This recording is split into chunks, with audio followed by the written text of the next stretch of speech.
Fala, galera.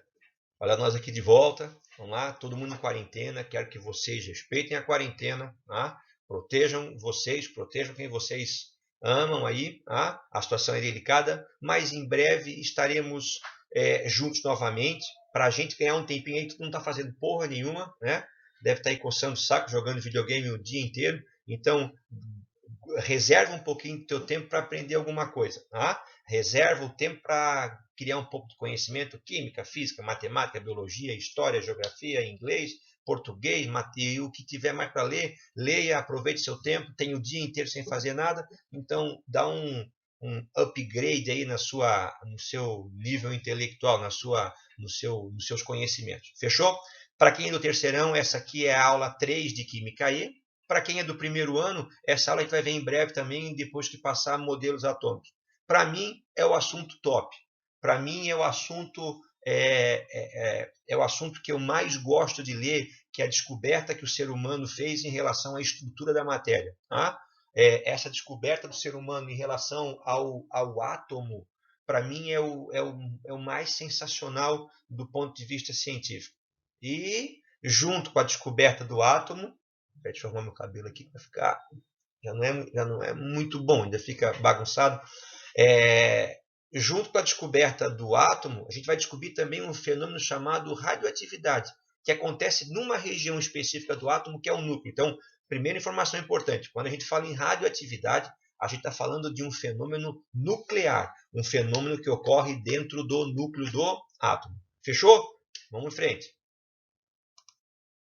Esse é o símbolo que todo mundo conhece, não precisa falar muito, é um dos poucos símbolos laboratoriais aí que a gente, quando passa, já abre os olhos, está entrando num hospital, tu vai ver doutor tal, doutor tal, doutor tal, e na sala onde faz os exames de imagem, uma radiografia, uma tomografia, uma ressonância magnética, acaba tendo um símbolozinho do trifólio na porta. Não que eu tenha material radioativo, né?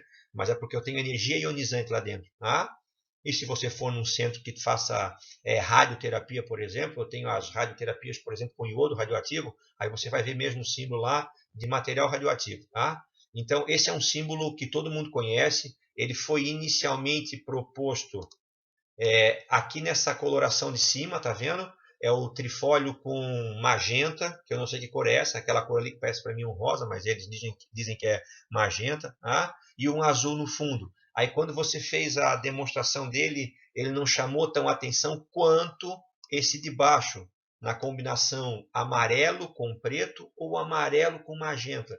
Então essa coloração é a que a gente mundialmente acaba aceitando como o símbolo de um material, de um processamento, de um aparelho que emite radiação. Eu pesquisei um pouquinho sobre a história desse símbolo, eu encontrei 3 origens prováveis para ele. Tá? A primeira origem aqui em cima. Ademir, que tem a ver uma hélice de navio com um símbolo de radioatividade. É que esse símbolo foi desenvolvido em Berkeley, na Califórnia. E nas docas, nos atracadouros de navios, a gente sabe que a parte perigosa do navio, a princípio, é a hélice. Então, existiam placas com hélices que indicavam perigo naquela região específica. Então, essa hélice que era indicada, usada como indicativo de perigo, tem uma similaridade de forma com o trifólio que indica radiação. Eu não encontrei o segundo símbolo e eu criei aqui por definição. Tá? Eu procurei em vários lugares e eu acabei não encontrando. Mas em 2 artigos eu contei que era comum antes da criação desse símbolo que a gente conhece, indicar radiação como uma circunferência e dela partindo 4 ou 5 linhas que indicavam emissão radioativa. Tá? E por um contexto histórico, eu também encontrei a similaridade entre o símbolo e a bandeira de guerra dos navios japoneses, que também tem uma circunferência central e raios emanando dela. Ademir, qual a relação entre a bandeira do Japão e o símbolo do trifólio de radioatividade? Olha aqui a datazinha aqui no texto, aqui, ó, tá vendo? 1947 é a criação desse símbolo. A gente sabe que em 1945 a gente tem o final da Segunda Guerra Mundial, quando Hiroshima e Nagasaki foram bombardeadas pelos americanos, com 2 bombas, uma de urânio e uma de plutônio. Little Boy e Fat Man eram o nome das 2 bombas. Tá? E a gente sabe, todo mundo já teve visto, leu alguma coisa sobre Pearl Harbor, né, que foi a base naval americana atacada pelos japoneses.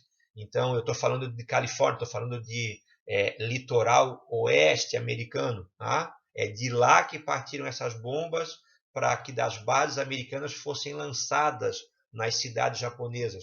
Então, havia esse medo do enfrentamento com relação ao japonês. Tá? Então, é possível que haja uma correlação entre isso. Na verdade, a gente sabe que esse símbolo representa o quê? Essa circunferência no meio representa o núcleo do átomo. E as 3 pazinhas que estão saindo representam as 3 emissões radioativas. Nossa Senhora. Alfa, deixa eu melhorar aqui, beta e gama. Fechou? Um pouquinho de histórico para a gente situar o conteúdo. Desculpa, o histórico vem agora, ali foi só o símbolo, né? Vamos lá então, vou falar um pouquinho aqui sobre Faraday, tá? Que é muito comum e muito conhecido na física, um físico bastante renomado. Esse experimento aqui ele serve como base, é importantíssimo. No final a gente vai falar sobre ele de volta. Tá? O que o Faraday fazia? Ele estudava descargas elétricas. Na época ainda não tinha a palavra elétrica, porque não tinha sido descoberto o elétron ainda, tá? Ou eletricidade, mas vamos deixar para frente esse conteúdo. Ele estudava descargas elétricas no interior de tubos de vidro com gás rarefeito. Está aqui o experimento. Eu tenho o cátodo, eu tenho o ânodo. O Ademir, me explicasse no segundo ano que o cátodo é o polo positivo e o ânodo é o polo negativo. Na pilha, na bateria, CRAL, cátodo reduz, ânodo oxida. Cátodo é o polo positivo na pilha, ânodo é o polo negativo na pilha, que eu estou conectado nessa pilha. Então, aqui o cátodo está conectado no ânodo e aqui o ânodo está conectado no cátodo. Tá? Por isso que inverteu o polo ali.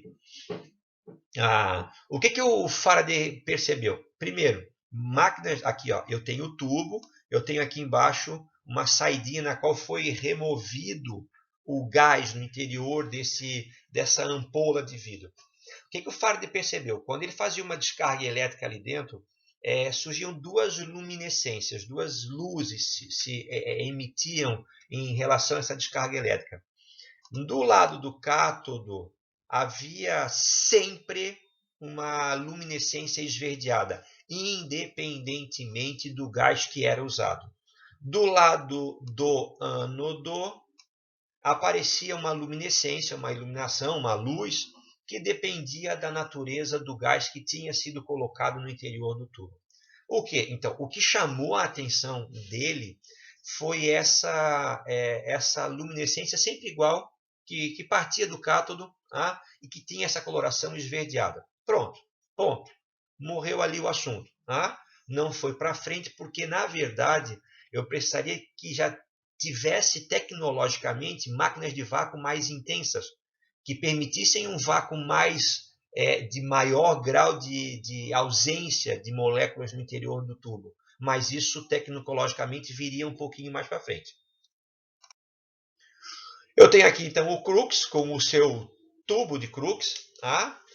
Então o tubo de Crookes já tem um vácuo mais intenso. A gente tem níveis de vácuo, né? Então tem máquinas, quanto mais tecnológica a máquina, mais ela consegue remover o ar do interior ou o gás do interior e criar um vácuo mais intenso. Tá? O Crookes conseguiu um vácuo mais intenso, então ele conseguiu descartar aquela luminescência que decorria da presença do gás. E ele conseguiu estudar aquela luminescência que aparecia sempre a partir do cátodo, tá? De coloração esverdeada. Então eu tenho aqui um tubo de Crookes lá em cima, pessoal. Aqui eu tenho o cátodo, aqui embaixo eu tenho o ânodo, que vai se manifestar nessa porção terminal dele. Tá? Então aqui eu tenho o cátodo, aqui eu tenho o ânodo.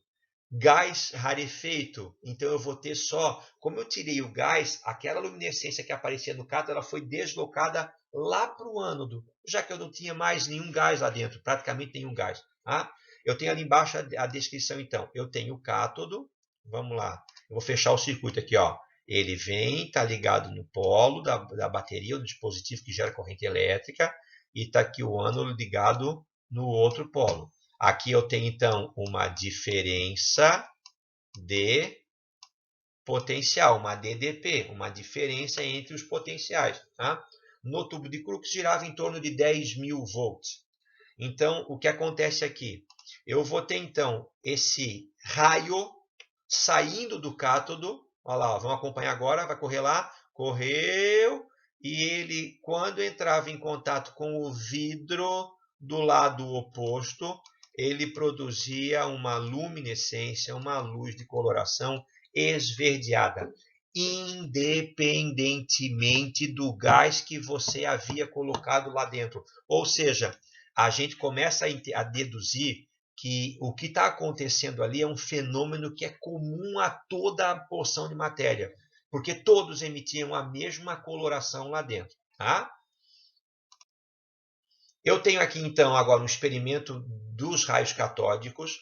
Aqui, esse experimento eu tirei do YouTube, de uma página chamada Lavoisier 2001. Tem experimentos interessantes para vocês acompanharem. Está ali, então, o crédito para quem fez o vídeo.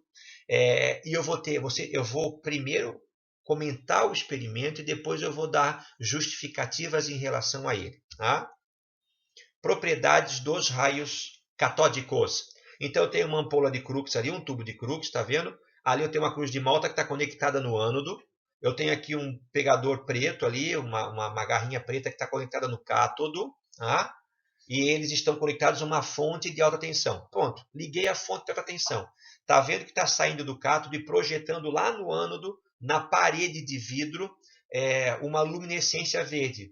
E percebe que ela reproduz uma sombra daquela cruz de Malta que havia dentro do tubo. Olha lá a sombra. Tá? Quando eu aproximo um ímã dessa imagem projetada, percebe que o ímã distorce a imagem. Está vendo? Ele repele ou afasta, ou aproxima. Tá? Esse é um outro tubo de Crookes. Olha lá. Percebe que quando o raio catódico é emitido, ele faz girar aquela ventoinha ali. Está vendo? Ó, ela está fazendo girar aquela ventoinha. Tá?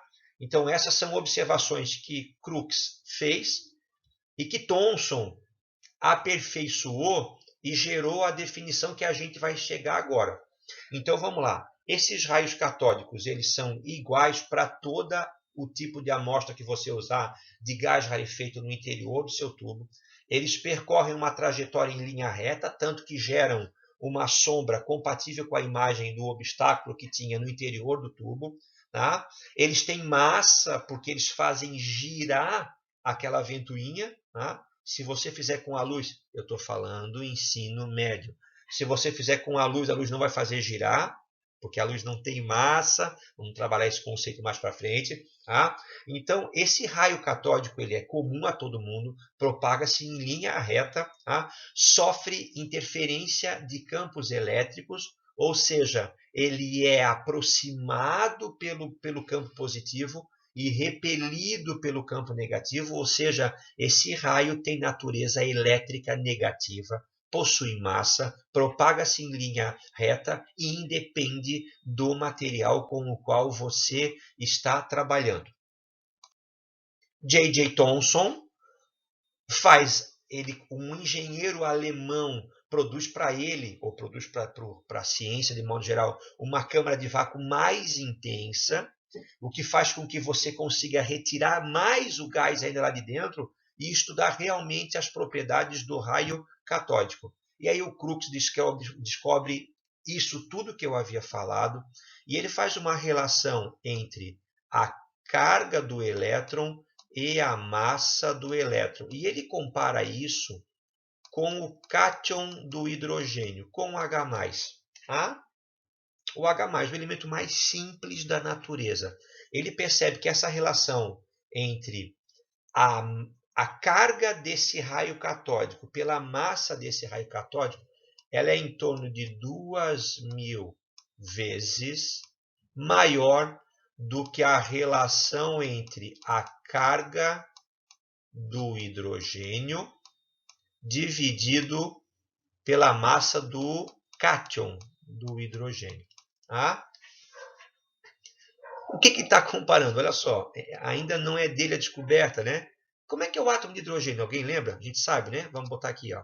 Como é que é o átomo de hidrogênio? O átomo de hidrogênio ele tem um próton e ao redor desse um próton ele tem o quê? Apenas um elétron. Na verdade, o Thomson comparou então esse raio catódico, que ainda não sabia o que era, com o H+, o H sem o seu elétron. Vamos apagar aqui, ó. O que é o H sem o seu elétron?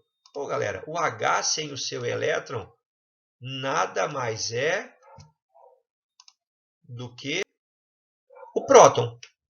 Tá? Então, ele compara aquele raio catódico com o próton, que é o núcleo do hidrogênio. Tá? E ele percebe essa relação de massa, que a gente sabe hoje que a massa do elétron é 1836 vezes menor que a massa do próton. Então, o Thomson reúne isso tudo e ele dá um passo fundamental na descoberta da estrutura da matéria. O Thomson fala que a matéria ela é formada por uma partícula menor do que o átomo. A essa partícula ele dá o nome de elétron, que é uma partícula que tem massa, e essa massa é muito pequena, ela é quase 2.000 vezes menor que a massa do núcleo do hidrogênio, que na verdade é o próton. Tá? Ela se propaga em linha reta e ela tem carga elétrica negativa.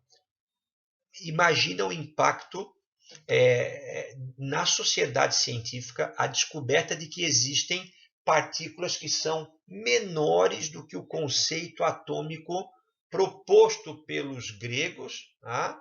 Demócrito e Leucipo, reintroduzido por Dalton, mas ainda considerando o átomo como uma esfera maciça e indivisível. Tá? E o Thomson vem lá e mostra, galera, esse átomo ele não é indivisível, ele é formado por uma partícula menor que a gente vai chamar de elétron. Tá? Então, esse tubo de Crookes, tá? Esse tubo de raios catódicos, que nada mais é do que um tubo que emite elétrons, tá? Foi fundamental no avanço científico. Eu vou falar agora de Philippe Lenard, tá?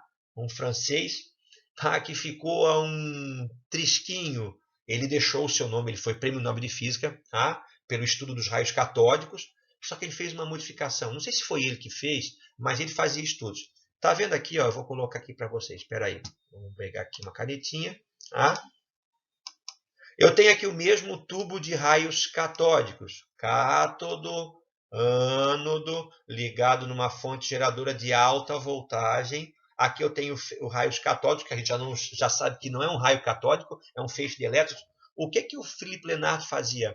Ele no ânodo, a gente viu que emitia aquela luz verde, né?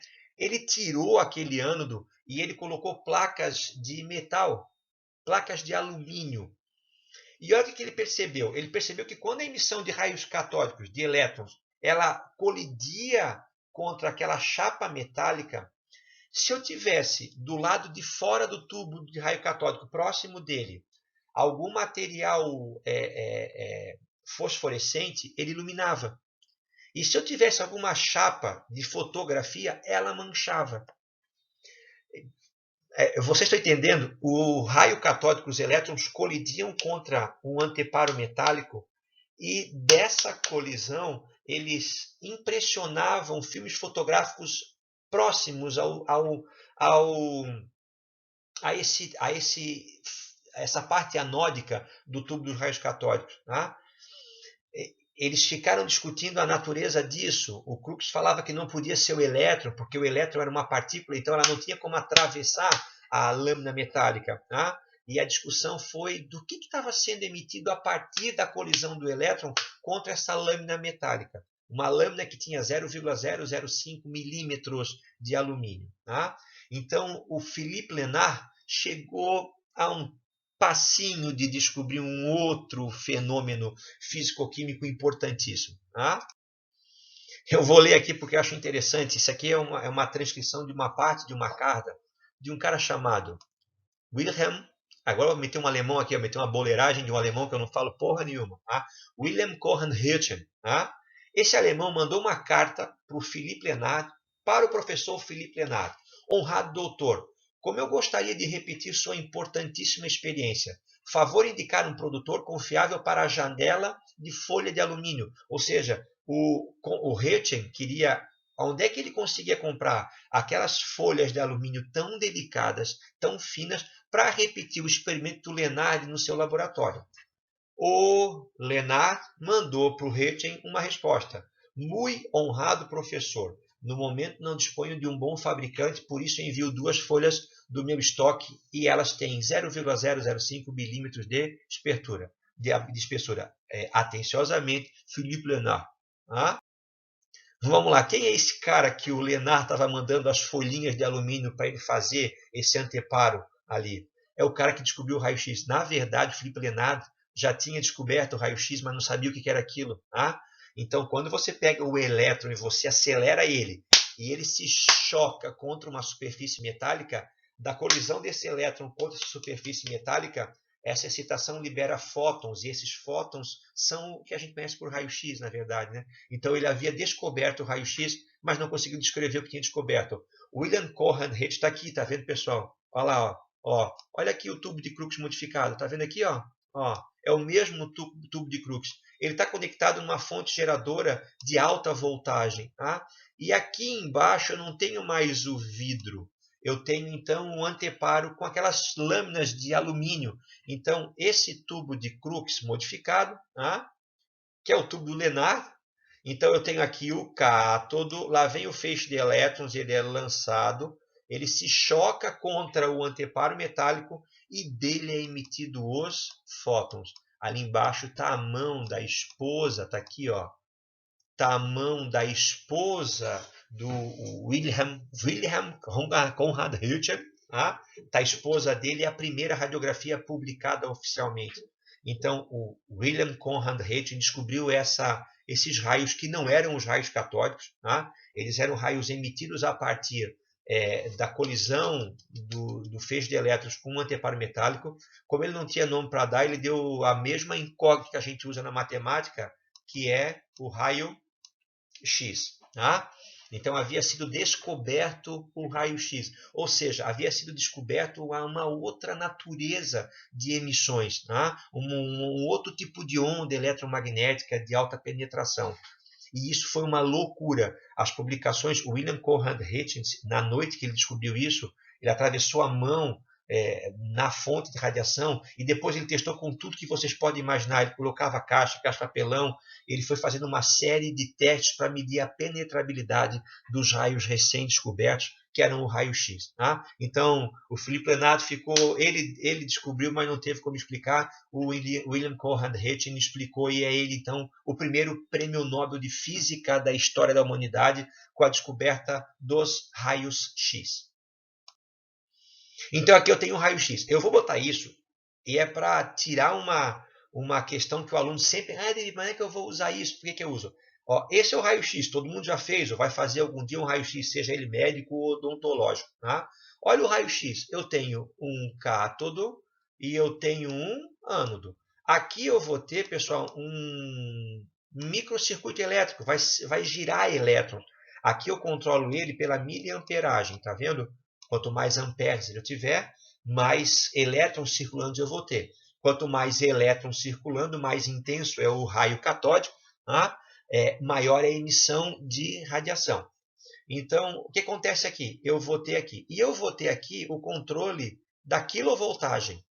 Quanto maior é a voltagem do aparelho, mais intensamente esses raios vão ser emitidos do cátodo em direção ao ânodo. Está vendo? Então, o que é o aparelho de raio-x na verdade? Ele é aquela ampola de Crookes modificada. Então, eu vou ter uma emissão saindo do cátodo, indo em direção ao ânodo, ela vai colidir contra uma superfície metálica e dessa colisão vão ser emitidos fótons, que nada mais é do que a minha radiação. Se eu quiser que esse raio-x penetre bastante, eu vou aumentar a quilovoltagem. Quanto mais volts eu tiver, quanto mais DDP, mais intenso vai ser essa emissão de radiação de raio-x. Tá? Lembra? De onde é que isso aqui surgiu? Lá daquele estudo lá anterior que a gente falou sobre aquelas ampolas que nada mais é do que emitiam luz quando atravessadas por uma corrente elétrica. Isso chama-se ciência pura, entendeu? Não interessa, o cientista ele está pesquisando, ele está indo atrás de fenômenos naturais ou artificiais e ele está procurando então a justificativa para isso. Com certeza, a partir do momento que ele descobre alguma coisa, mais para um futuro próximo, alguma aplicação prática vai ter. Então, a gente, às vezes, o aluno fica preocupado, mas por que eu estou estudando isso? Por que isso é importante? Eu estou vendo que está dando luz no tubo, que bonitinho, que legal. Vendo como a construção do conhecimento ela é etapa por etapa, então isso é importante, isso chama-se ciência pura. Depois você aplica ela em alguma coisa de útil, mas a ciência pura é a base de tudo que a gente tem.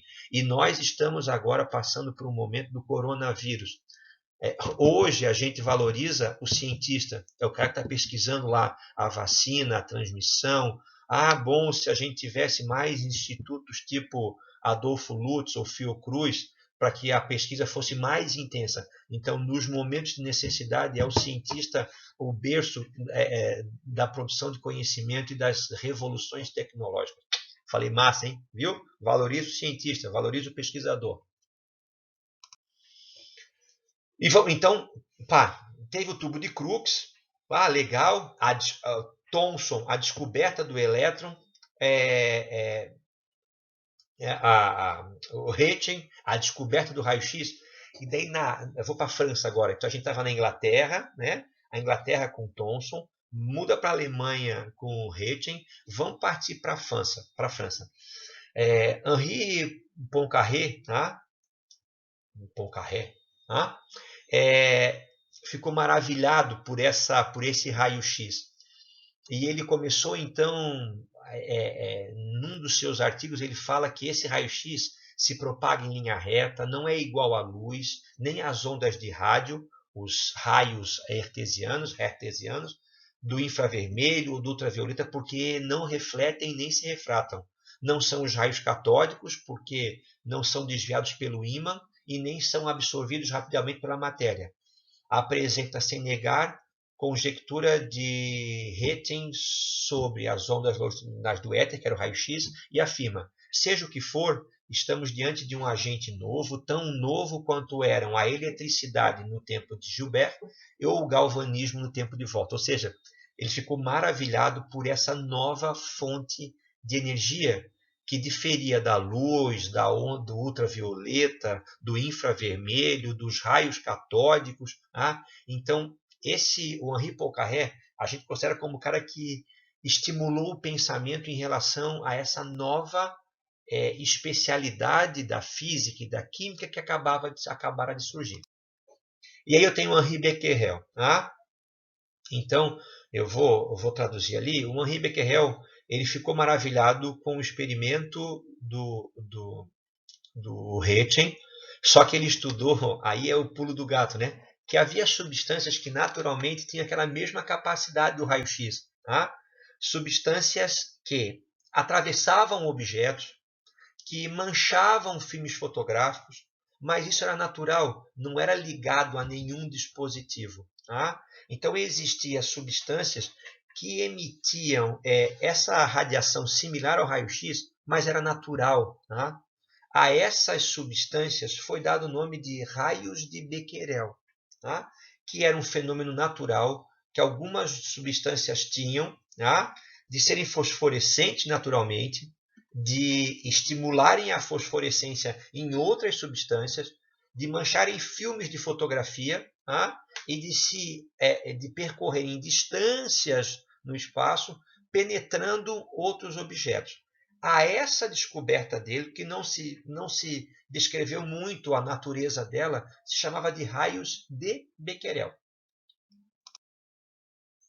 Está aqui o Henri Becquerel, está aqui os sais de urânio, né? A gente hoje, se eu der para algum aluno, eu não tenho, obviamente, né? A pessoa pega essa pedrinha de minério de urânio, com certeza ninguém vai pegar na mão. Mas naquela época não se tinha o termo radioatividade.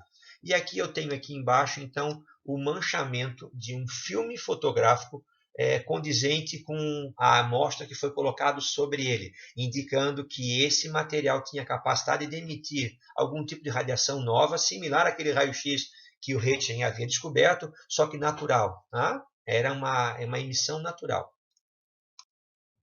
E aí vem os fodões aqui da radioatividade. O casal Marie-Pierre Curie, em francês, sei lá como a pronúncia correta. Eu botei no Google Tradutor lá e botou Curie. Tá? Esse casal, aqui está os dois elementos que eles descobriram e que deu a Marie Curie o Prêmio Nobel de Química, né? Pela descoberta do rádio, que ela deu o nome de rádio porque ele era muito radioativo, e o nome de Polônio, a terra natal dela. Então, a descoberta dos dois foi dada a ela o Prêmio Nobel de Química. Né? Esse casal ele intensificou o estudo, então, em relação a esses raios de Becquerel. E aqui eu vou botar a descrição histórica, chega a me arrepiar. Tá? Então, os raios urânicos, ou seja, os raios que eram emitidos por amostras de urânio, foram chamados de raios de Becquerel. Pode-se generalizar esse nome, aplicando não apenas aos raios urânicos, como também aos raios tóricos. O tório também é um material radioativo. Tá? Ele também emitia. Então, o urânio emitia uma energia, chamado raios urânicos, que Becquerel, patente ou não, ficou conhecido como raios de Becquerel. O tório também emitia, então eram raios tóricos. Tá? E todas as outras radiações semelhantes.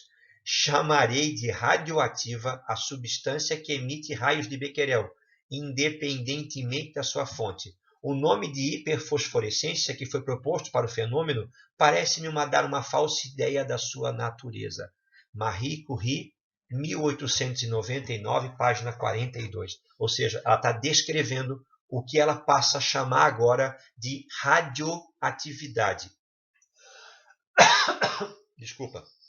Então, ela inaugura um novo rumo, um novo ramo da ciência chamado radioatividade natural. A sua filha e o seu genro vão descobrir mais tarde a radioatividade artificial. E a eles é dado o Prêmio Nobel de Química pela descoberta da radioatividade que o ser humano consegue produzir em algum elemento químico. Tá? Então, aqui então a foto dos três. Em 1901, o Prêmio Nobel foi para Roentgen, para a descoberta do raio-x. Em 1903, o Prêmio Nobel foi para o trio. Tá? Henri Becquerel, pela descoberta dos raios de Becquerel, Marie e Pierre Curie, tá? Pela descoberta da radioatividade natural. E falta botar aqui, a gente está quase terminando, tá? Um cara sensacional chamado Sir Ernest Rutherford. Aqui não está o experimento que a gente costuma dar em sala de aula, que é quando ele bombardeou uma folha, uma lâmina muito delgada, fininha de ouro, com partículas alfa, e ele percebeu que o átomo era o quê? Havia uma região central muito pequena, e ao redor dessa região central circulavam os elétrons. Tá? Então, ao Sir Ernest Rutherford, ele descobriu que o átomo contém, na verdade, duas regiões. Uma região central, nuclear, positiva, onde estavam os prótons, e ele sugeriu, sem comprovar, que deveriam existir os nêutrons por uma questão de estabilidade nuclear, tá? E por fora, em órbitas elípticas, similar ao sistema planetário, circulavam os elétrons que haviam sido descobertos por Thomson. Tá? Mas o Rutherford faz uma descoberta também importante, que ele fazendo a radiação atravessar um campo elétrico, ele conseguiu ver que essa radiação, na verdade, era composta por três tipos básicos. Tá? Uma radiação mais pesada, que sofreu um desvio menor na sua trajetória, atraída pela placa negativa, ou seja, uma radiação positiva. Uma radiação que era atraída pela placa positiva, ou seja, uma radiação negativa. E uma radiação neutra que não sofria desvio na sua trajetória.